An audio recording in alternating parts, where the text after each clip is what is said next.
What's up, everybody? Hey, I hope everyone's having a wonderful day. Hope you had a great week. So this morning, as y'all can see, we still got a good heavy frost on the ground. It is cold. It's about 16 degrees here in Tennessee this morning. We've got some logs we got to get out today. Well, actually, we got to cut timber this morning and then get the logs out. And we need to get 2 loads today, which would be about 3,000 feet. We've got some logs here the other day that I got out and I have not stacked. And then inside of there, right inside the woods there, I've got a bunch of logs I didn't stack. Just because of it being, real cold, and I didn't want to crank the skid steer and all that mess. But it did crank good this morning, as y'all seen. And it's over there warming up. But I've got to get these logs shifted around and cleaned up to where we have more room for some more logs. And my plan for today is, of course, my plans don't always go like I want them to. But my plan is, in there where we're going to be cutting at, it's kind of a small area. It's maybe, I don't know, 1.5 acres or so. So we don't have a whole lot of room to fell trees without getting them out of our way first, because we'll have to fell a few, skid them and get them out of the way, and then put some more trees in those holes where those trees were at, if that makes any sense. So I think what I'm gonna do is we're gonna go in and cut some, and then we're gonna skid some. Now, I don't know how I'm gonna do these videos. I'm sure they'll be too long to put into one. So I think what I'm gonna do is probably split them into a part 1 and part 2. But I would like to probably split it into shifts to where I can do a little bit of timber cutting this morning, skid those out with the mules, get them cleaned up, tie the mules back up, let them rest, go back in and cut some more timber. And then by the time I get the second phase done, the second load, I'll be ready for the mules again, and they'll be, rested up and all that good mess. So we'll just dive right on into this thing and get started this morning. And I just want to bring you all along and show you kind of what we have to do.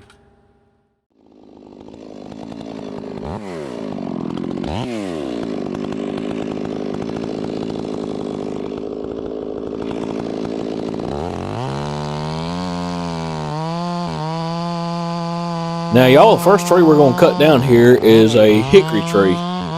And with the temperatures being as low as they have the last couple weeks, most of the wood is still froze a little, which is making it more challenging to cut.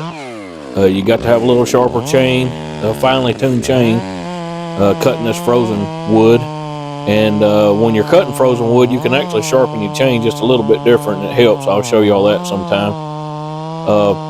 But anyway, so we're going to start with this hickory here and lay it down on the side hill.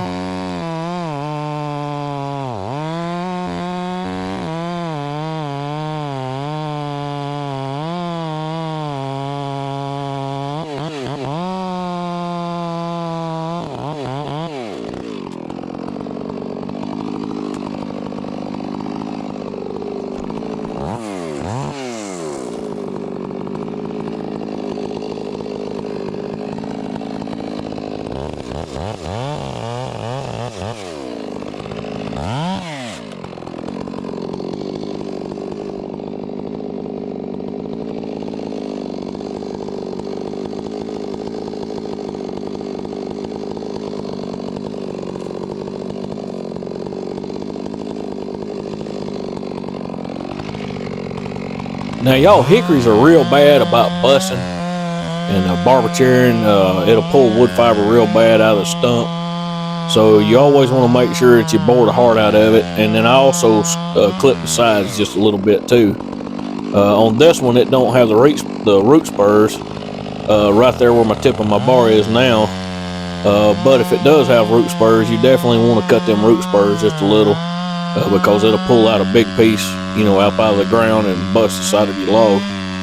And for us, hickory trees are making cross ties and hickory handle, so there's not a lot of money in it, and you sure don't want to lose any of the butt log if you can help it.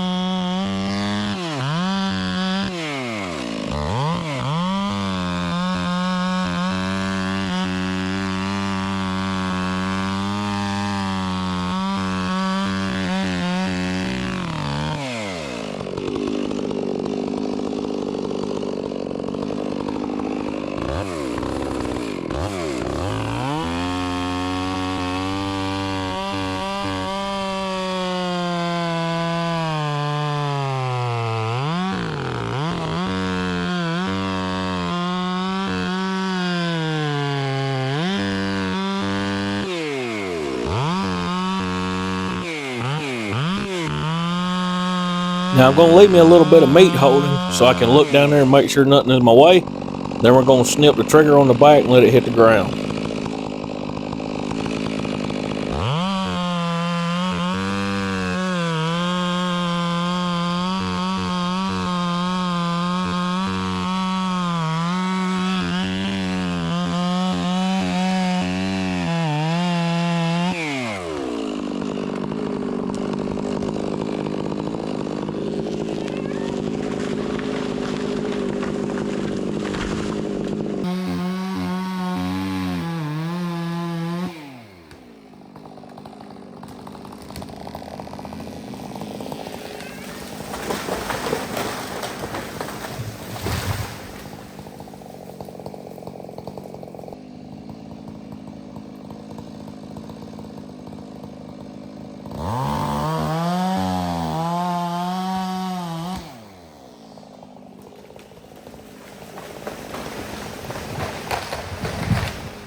Now this one here is on the side of the hill. Behind me it drops off pretty good going downhill. So what I want to do is notch this thing going straight up the hill away from me, and I'm going to have to bang some wedges in to get it to go. But I also wanted to make mention of those last two trees that you saw fall. Notice how when I released them after they fell and got about 45 degrees to the ground, the trees actually came off the stump and came backwards. So I want you to keep that in mind as you watch this video, because I always get away from the stump. And I thin hinge these trees enough, one, because they're veneer trees, like this white oak here, but also you don't want to tear up a lot of timber as they fall. And if you thin hinge them, that can give them the ability to break off and roll like they need to, but still maintain somewhat directional control, if that makes any sense.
Now I am going to be setting a pretty deep notch on this particular tree, just because we've got to use wedges to knock it over. It's leaning down the hill just a little bit, and we don't want it to go over and down the hill. We want it to go up the hill. So I'm setting a pretty deep notch to kind of get it the fulcrum point over center. So when I start using my wedges, it'll be a little bit easier on me.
Now here I'm going to actually bore out the front, and I'm going to take out the heart material while I'm coming into the side of it. And again, this is a veneer tree, so I'm trying not to pull any wood fiber on the stump.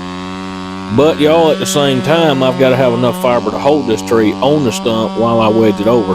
So we've got several things going here that we got to keep in mind at the same time, if that makes any sense.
Now I was going to fast forward through this to get on through the video, but I want y'all to see just how much work there is in this.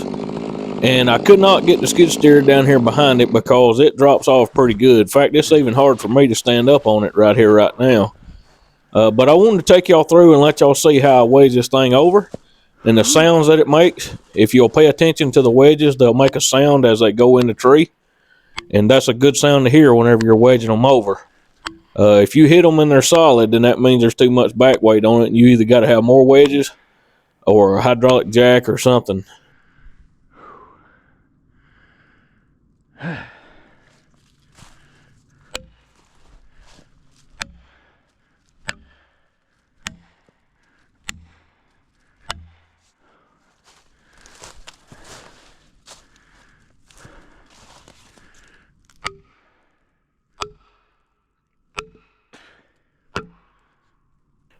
Do you hear that little sound it makes after the axe head hits the wedge? Listen carefully.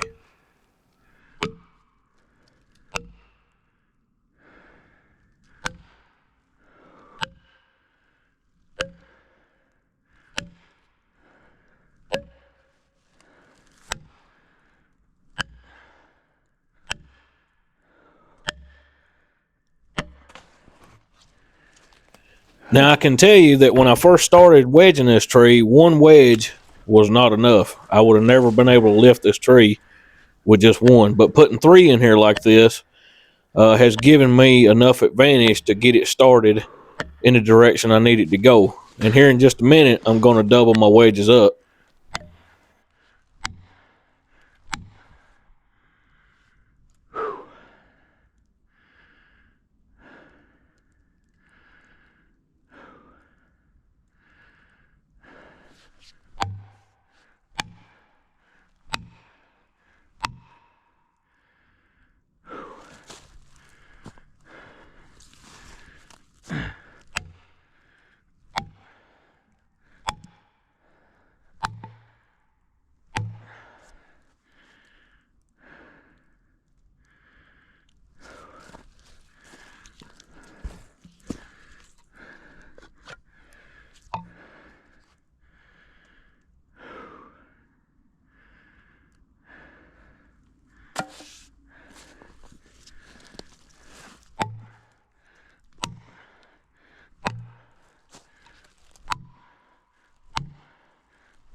All right, now here I'm going to double my wedges up.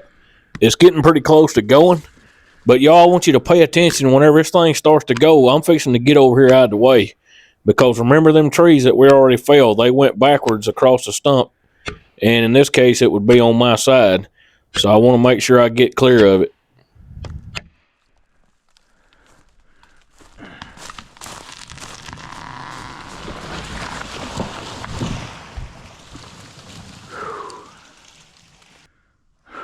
Now the first thing, y'all, we got to do is get this little old white oak stem out of the way. It's dead anyway. I'm going to try to put this poplar right down in here beside this hickory.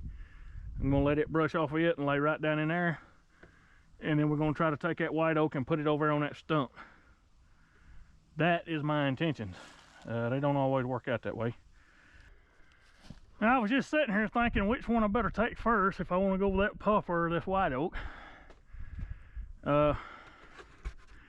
There's a young white oak right over there. We don't want to trash it if we can help it, but we want to put it right over on that stump. And then we want to throw this poplar right down beside that little hickory right there. But you can see that canopy in that white oak is going to be in the way of that poplar. And so is that hickory there. So let's go ahead and get this white oak out of the way first.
Now again, it's just kind of standard protocol on these white oak trees. You want to bore the heart out of them because they're super hard, and whenever they start to fall, they'll load up real hard and pull wood fiber on the inside on the stump.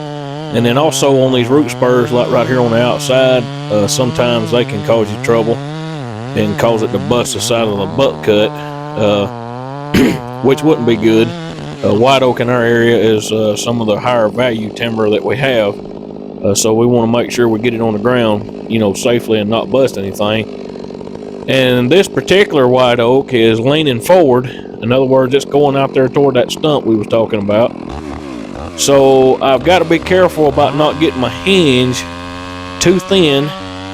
And then also I've got to get all the heart material bored out of it and leave a trigger on the back to clip that trigger and get out of the way. Because whenever it goes, it's fixing to go. And I wanted to clarify on that thin hinge deal. If you got a tree that's leaning forward, in other words, into your hinge, if you thin hinge it too much, y'all, the tree will set down on your saw. So you can't get it too thin, but in the same time, you don't want it super thick either, because it will it'll pull wood fiber as well.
was worried about it going too far down the hill.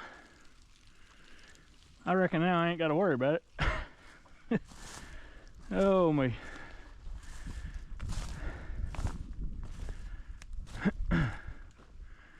It was leaning going down that way, so I offset my hinge just a little bit, as you can see there, and pulled it just a little too hard. But we didn't tear that white oak up too bad. There's a couple limbs broke out, but not bad. So I believe I can live with it. So next thing we can do is clean the butts up and start bucking the logs out.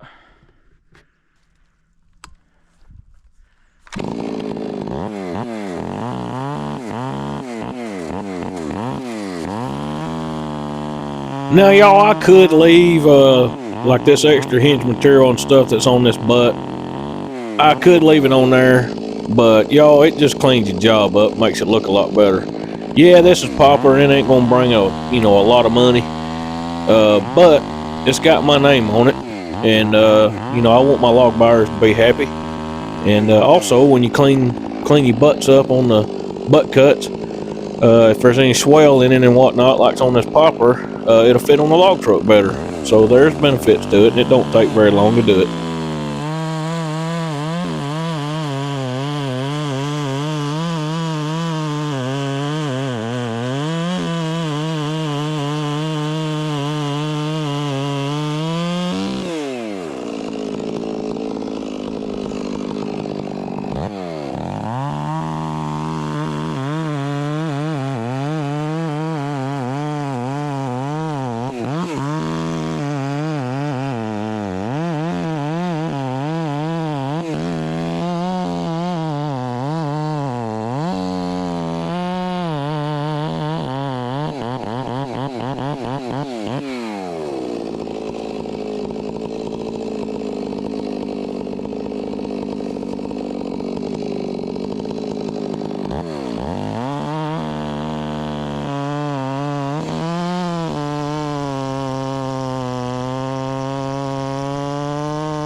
Now, I broke the tape in my Spencer tape the other day, so I'm having to get by using my old Stanley tape measure. And I had a guy ask me one time, he said, "Man, how in the world do you know where to cut that thing?" I said, "Well, what I do is I measure it with my tape measure and then pick out a spot on the log, just any little old identifying thing, a dot, irregular shape in the wood, just whatever it takes to mark the log for myself, and I keep my eye on it so I can see it.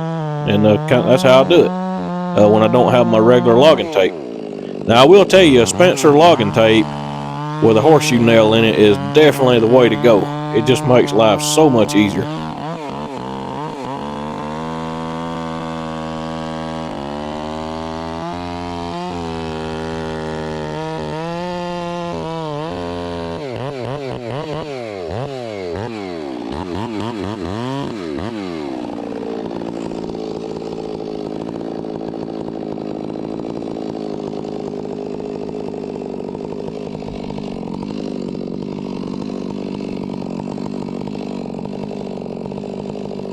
Now, I wanted to make mention also that these logs back here behind us that I got in this stack, that's some of those logs out of that first hickory tree and that oak tree that we felled going up the hill. And what I actually did was, after I got the trees cut and got them bucked up, I went in with the skid steer and just moved them out of the way right quick so I'd have room to put these two trees down in.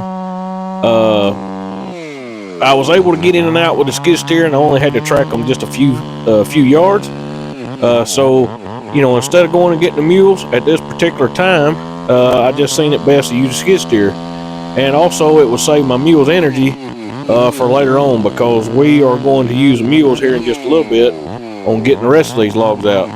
So I just kind of wanted to show you a little bit about what we're doing.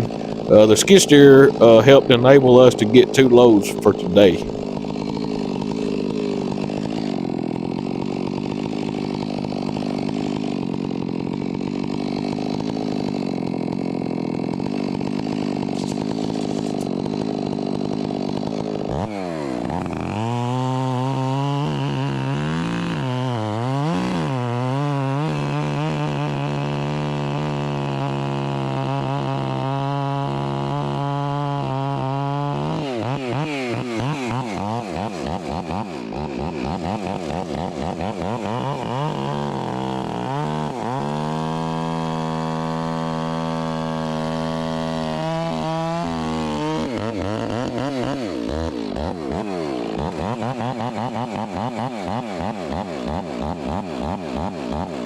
Now, y'all, I've got to sidestep over here and get out of the way because this thing is fixing to roll. Now, I don't like cutting like this with a chainsaw, but the alternative was to let that log roll over on me there. You really got to pay attention, especially when you're up in these tops.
Now, as you can see, it's got those little tubulars coming off the tree, those little bitty twigs I've been knocking off.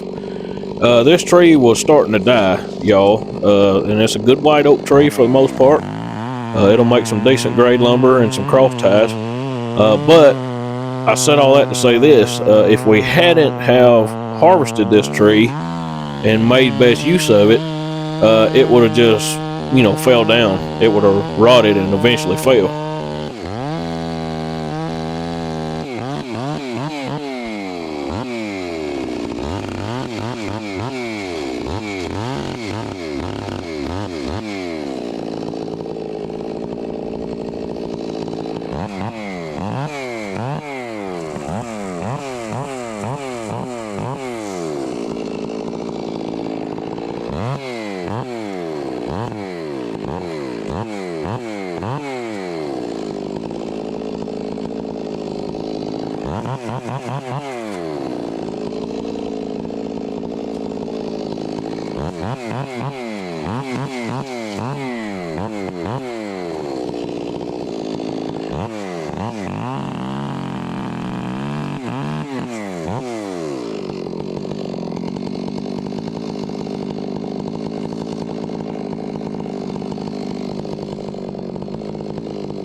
Alrighty.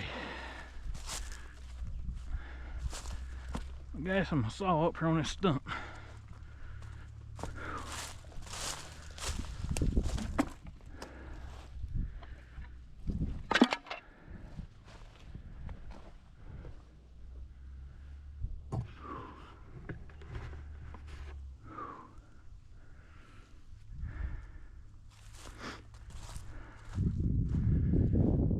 Alrighty, y'all. Now I'm gonna take the skid steer and get these logs cleaned up, put them on a pile over there, so that way I can finish. I think I can get one more log out of this little white oak here, and I might even be able to get one more out of that poplar. I don't know, we'll just have to see.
Now, y'all, one of the biggest problems I have faced today is having to move tops out of my way to fell other trees, and that's one thing I'm doing right here is grabbing this poplar top and dragging it back, because I've got some more timber over there on the other side of where that top is that I've got to cut for today.